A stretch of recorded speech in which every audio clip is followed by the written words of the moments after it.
Bismillahirrahmanirrahim. Assalamualaikum teman-teman, kembali lagi di channel Desi El-Takiyah. Kali ini kita akan menonton ceramah Ustadz Hanan Attaqi yang bercerita tentang seorang syekh yang beribadah selama 100 tahun tapi meninggal dalam keadaan husnul khotimah. Mari kita simak, semoga bermanfaat. Jadi ada 3 orang pemuda, soleh-soleh semuanya. Mereka punya 1 adik perempuan, berempat. Yang paling bungsunya cewek, cantik, masih jomblo, single. Bukan jomblo, single. Karena dia biasa aja gitu dengan kesinggelannya. Nah, 3 cowok ini dapat tugas militer. Karena negara mereka itu ada wamil, wajib militer. Ada peperangan, mereka diserang. Akhirnya dia 3 cowok ini dipanggil untuk ikut berperang. Mereka khawatir gimana dengan adiknya yang perempuan. Siapa yang akan jaga? Ini cerita dari hadis, bukan fiksi, bukan fiktif. Fiksi beda lagi, bukan fiktif gitu. Cerita dari hadis. Nah, karena mereka nggak tahu gimana cara ke siapa harus menitip adik perempuannya, keluarganya di luar kota, nggak ada yang di situ, susah gitu. Pokoknya intinya nggak ada yang mereka percaya selain seorang ahli ibadah yang ada di negeri mereka. Cuman beliau ini nih yang paling soleh, paling amanah, paling baik. Bukan ustadz biasa lah, ustadz legend lah ya. Udah senior banget lah ya. Nah akhirnya mereka sepakat bertiga, kita titipin aja adik kita ke syekh itu. Datanglah ke syekh ini.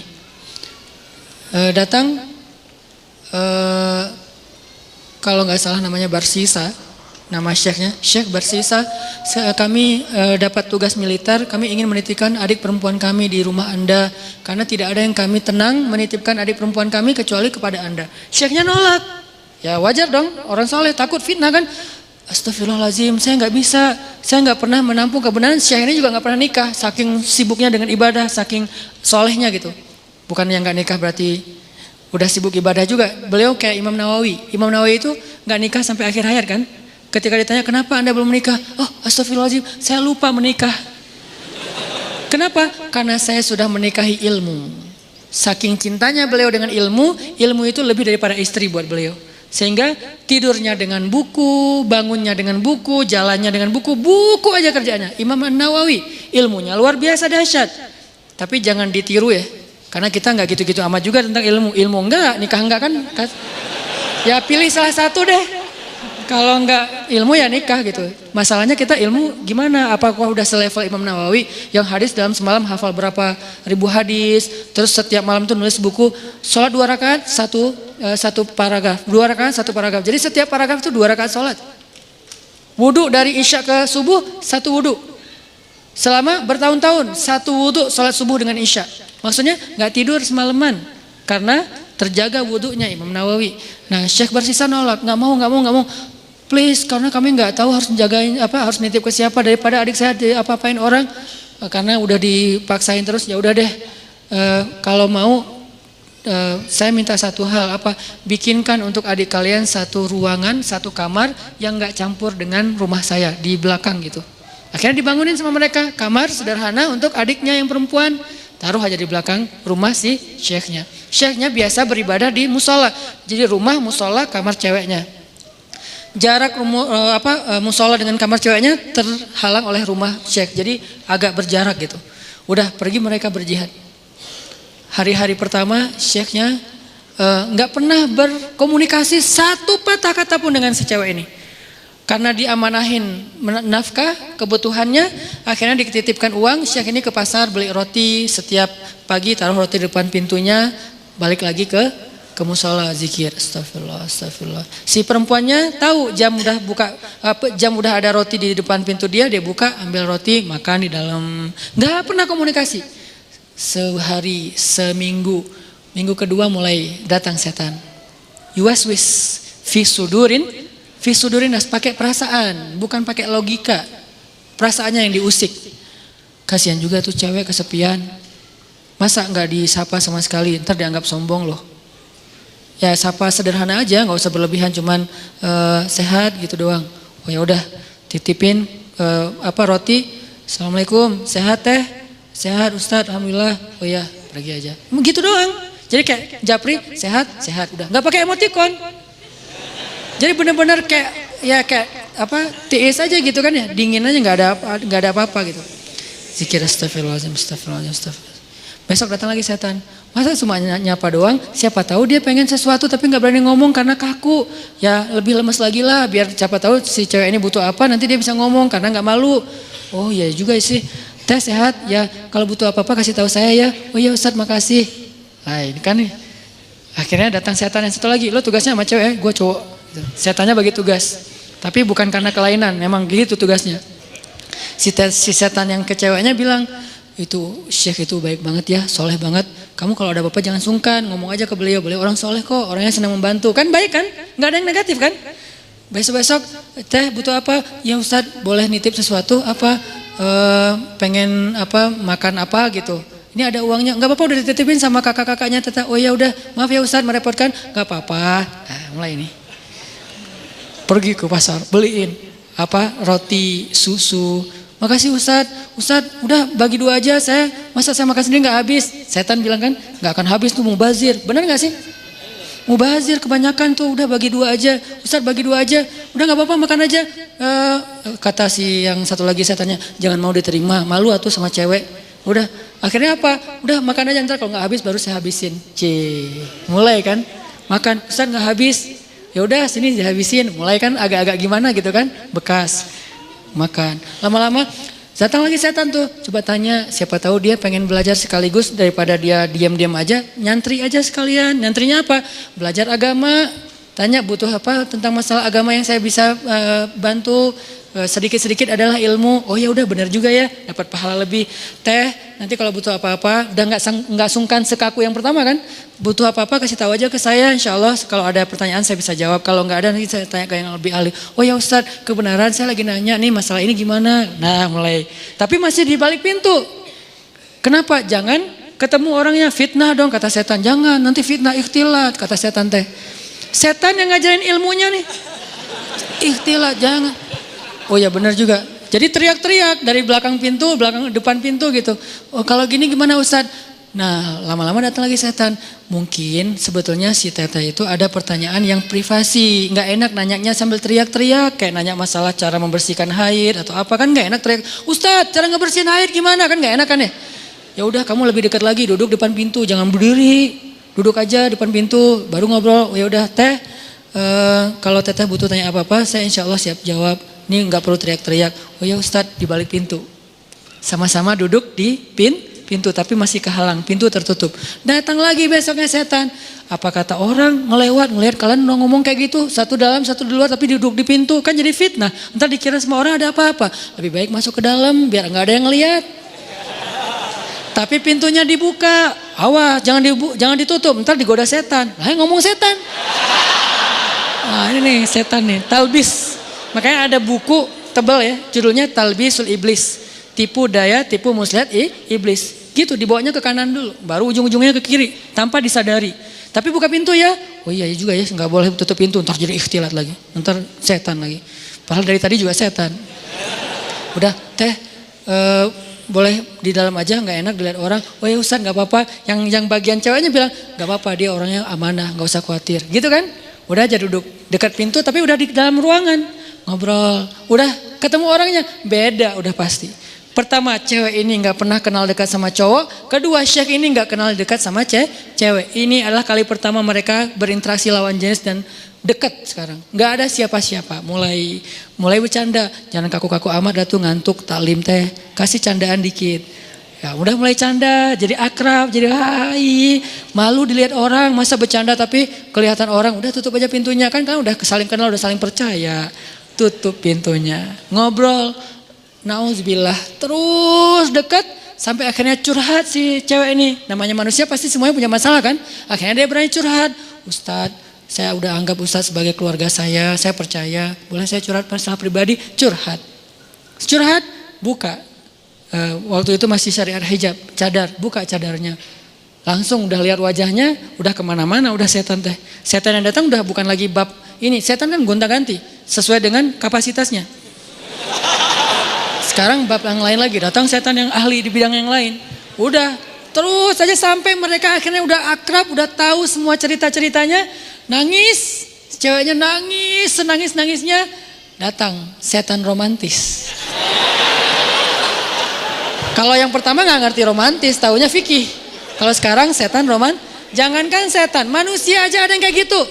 Dulu Senok Hogranya yang di Aceh tuh, dia hafal ribuan hadis, hafal Quran 30 juz hanya untuk merusak masyarakat Aceh dengan berstatus ulama kan ya. Itu manusia loh, apalagi setan yang udah lebih legend lagi tuh. Akhirnya setan romantis datang. Kalau cewek lagi nangis kayak gitu jangan didiemin, kasih bahu. Nanti kalau dia tersinggung gimana? Nggak akan tersinggung. Cewek kalau lagi kayak gitu dia nggak akan tersinggung. Dia pasti positif.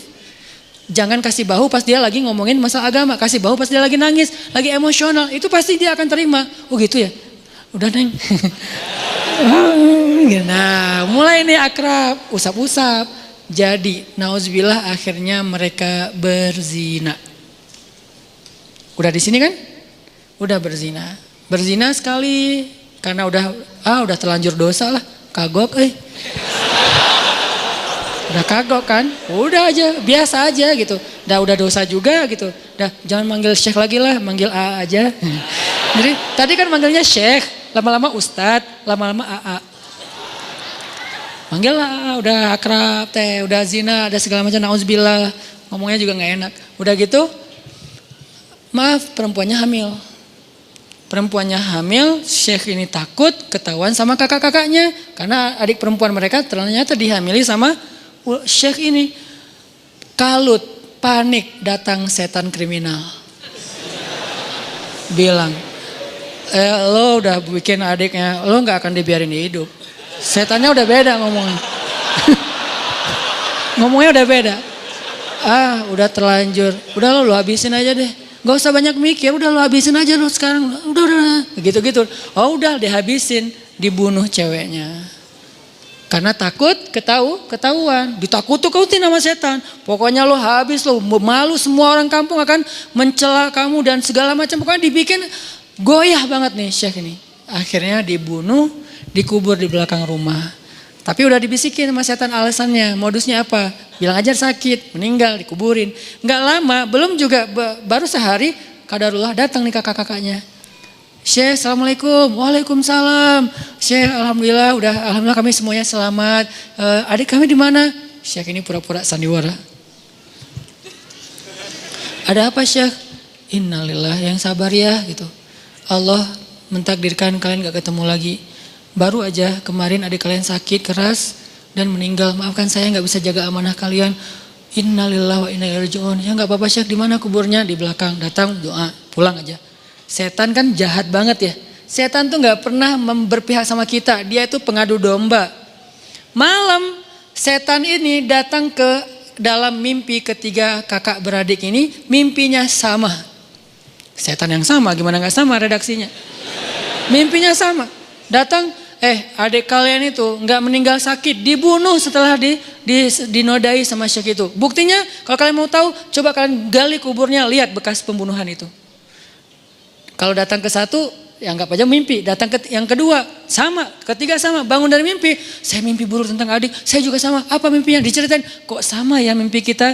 Mencurigakan sekali kan? Kok mimpi kita sama? Wah bahaya nih, kita bukan suudzon sama Syekh, tapi kita harus buktiin. Ayo, besoknya mereka diam-diam datang, digali kubur adiknya yang belum kering, yang masih basah tanahnya. Benar ada bekas pembunuhan dan dia dalam keadaan hamil. Syekh ini langsung dibawa ke pengadilan, dikeroyok sama massa, dibawa ke pengadilan, diputuskan hukuman mati. Di tiang hukuman mati, sebelum dia mati, datang setan yang terakhir. Setan yang paling banyak ilmunya, ulamanya setan. Ini nih setan paling pro nih. Datang terakhir. Syekh, kata dia. Syekh tahu selama ini kenapa Syekh sampai di sini? Yang membuat Syekh sampai di sini tuh saya dan geng. Saya and the gang. Kita yang menggoda Syekh dari awal mau menerima cewek itu, kemudian ngasih roti, kemudian mau menyapa, kemudian mau fatwa, kemudian duduk di dalam rumah, kemudian menutup pintu sampai berzina, membunuh dan seterusnya, berbohong, itu semuanya kami. Dan sekarang kamu udah gak bisa ngelak. Hukuman sudah ditetapkan. Masyarakat sudah benci sama kamu. Satu-satunya cara kamu selamat sekarang adalah cuman kami yang bisa nolong kamu. Karena kami yang mencelakai kamu. Gimana cara saya bisa selamat? Tunduklah ke saya. Sujud. Kalau kamu sujud ke saya, maka kamu akan kami selamatkan. Ini kesempatan kamu yang terakhir. Itu pedang untuk memancung dia itu udah siap. Orang kayak gitu kan labil banget. Akhirnya dia sujud, dia mengakui setan itu sebagai Tuhan, dipancung, matilah Syekh ahli ibadah 100 tahun ini dalam keadaan pembunuh, pezina, pembohong, dan syirik. Kenapa bisa kayak gitu? La tattabi'u khutuwatis syaitan. Janganlah kalian mengikuti langkah-langkah setan. Dia nggak akan langsung nyuruh satu langkah ke kiri, dia nyuruh ke kanan sekilo, jauh banget ke kanannya. Sampai gara-gara setan kita jadi ahli ibadah banget. Gara-gara setan nih saya jadi bisa tahajud. Kok bisa? Soalnya dulu saya nggak pernah tahajud. Gara-gara ada modus, sekarang jadi tahajud. Ya gitu deh. Jadi sekarang awalnya sih modus, lama-lama istiqomah. Masya Allah setan teh.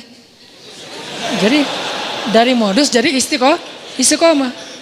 Terus besok-besoknya tuh kan nggak apa-apa. Udahlah nggak usah terlalu idealis. Besok-besoknya ketemu nauzubillah sampai berada di sisi yang kiri dan itu udah terjebak.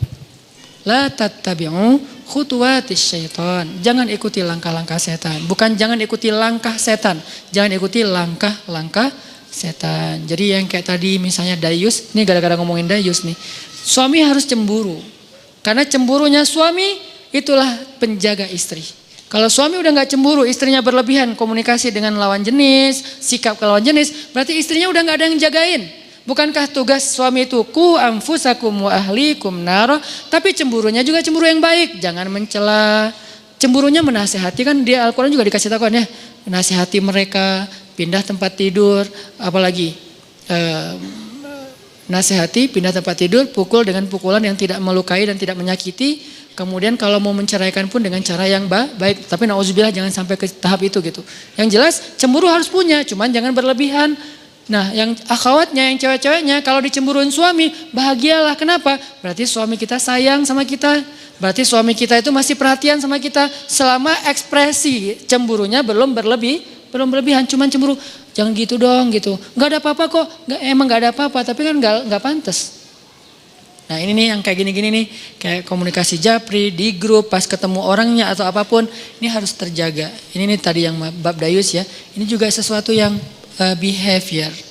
Ini kita rubah pelan-pelan, mudah-mudahan nanti kita akan melihat Bandung dan Indonesia, anak mudanya yang menjadi wajah negeri ini sudah memiliki behavior seorang muslim yang mungkin, yang pastinya terilhami, terinspirasi dari sosok orang yang paling ideal di antara manusia, yaitu Rasulullah Sallallahu Alaihi Wasallam. Nah itu dia teman-teman, cerita sekilas tentang Syekh yang ahli ibadah tapi meninggal dalam keadaan yang tidak soleh, menjadi orang yang sangat-sangat dibenci ya, jadi pembunuh, pemerkosa, dan dia juga syirik terakhir. Semoga kita dijauhkan dari hal-hal tersebut dan kita bisa mengambil pelajaran dari cerita ini. Sampai jumpa di video selanjutnya. Assalamualaikum warahmatullahi wabarakatuh. Allahumma salli